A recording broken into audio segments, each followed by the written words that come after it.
Baik teman-teman, di sini saya akan menjelaskan tentang peran agama dalam ilmu kesehatan, yaitu aborsi.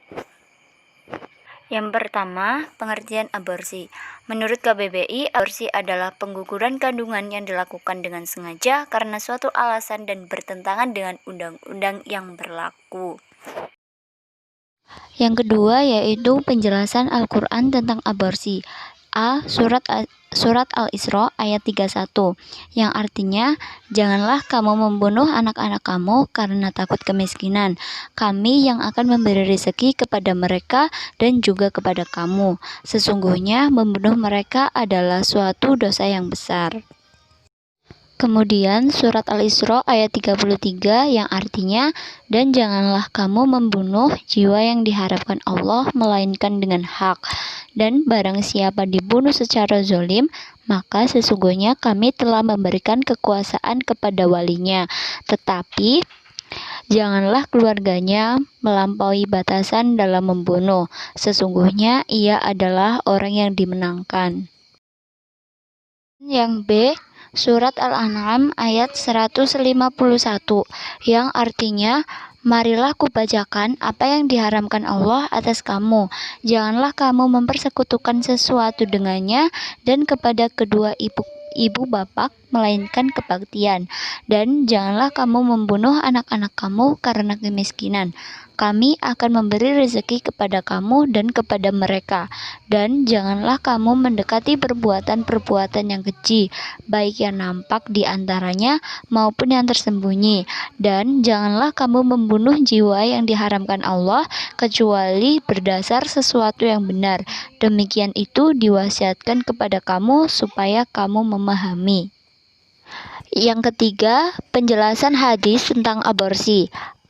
Penjelasan hadis dalam Sahih Bukhari kitab Bad' al-Khalq, yang artinya, proses kejadian manusia pertama-tama merupakan bibit yang telah dibuahi dalam rahim ibu selama 40 hari. Kemudian berubah menjadi alaqah yang memakan waktu selama 40 hari. Kemudian berubah menjadi mudghah yang memakan waktu 40 hari pula. Setelah itu, Allah mengutus malaikat yang diperintahkan menuliskan 4 hal, yaitu tentang amalnya, rezekinya, ajalnya, dan nasibnya, celaka atau bahaya yang kemudian kepadanya ditiupkan roh. Hadis riwayat Bukhari. Kemudian yang B, penjelasan hadis dalam Sahih Muslim kitab Al-Hudud, yang artinya, kami bersama dengan Rasulullah di sebuah majelis, lalu ia bersabda, aku dibaiat untuk tidak mempersekutukan Allah dengan sesuatu. Janganlah engkau berzina, mencuri, dan janganlah kamu membunuh jiwa yang Allah haramkan kecuali dengan hak. Hadis riwayat Muslim. Kemudian yang keempat, pendapat ulama tentang aborsi.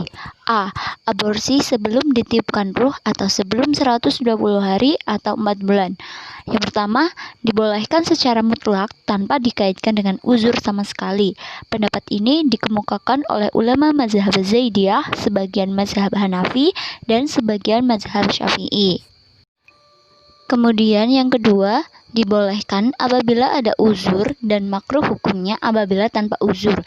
Uzur yang dimaksudkan adalah mengeringnya air susu ibu ketika kehamilan sudah mulai kelihatan, sementara sang ayah tidak mampu membiayai anaknya untuk menyusu kepada wanita lain apabila anaknya lahir nanti. Pendapat ini dikemukakan oleh sebagian mazhab Hanafi dan sebagian mazhab Syafi'i.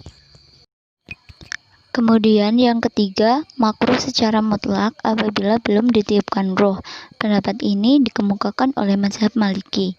Dan yang keempat, haram melakukan aborsi sekalipun belum ditiupkan roh karena air mani apabila telah menetap dalam rahim meskipun belum melalui masa 40 hari tidak boleh dikeluarkan.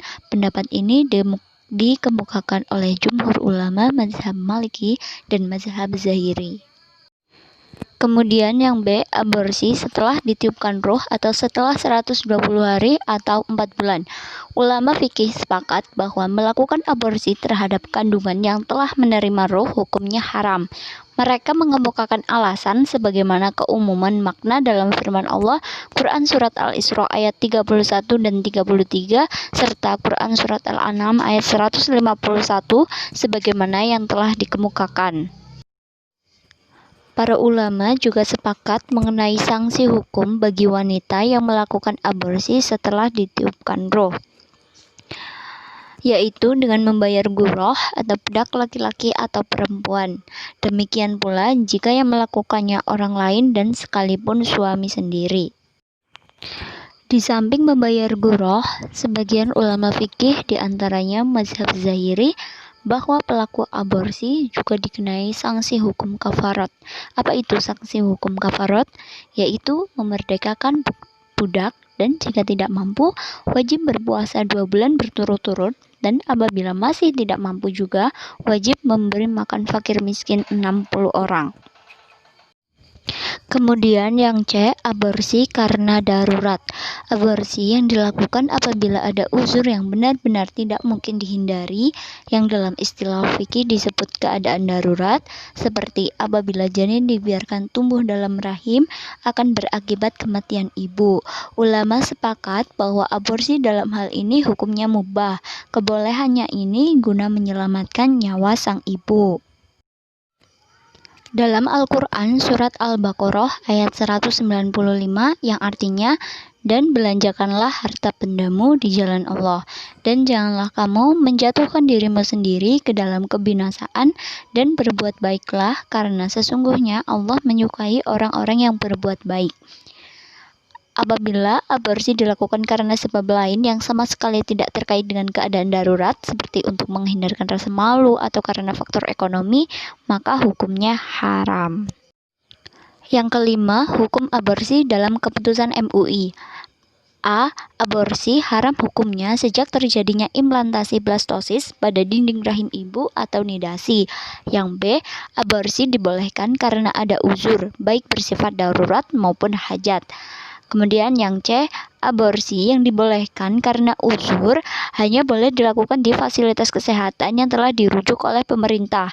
Yang D, aborsi haram hukumnya dilakukan pada kehamilan yang terjadi akibat zina.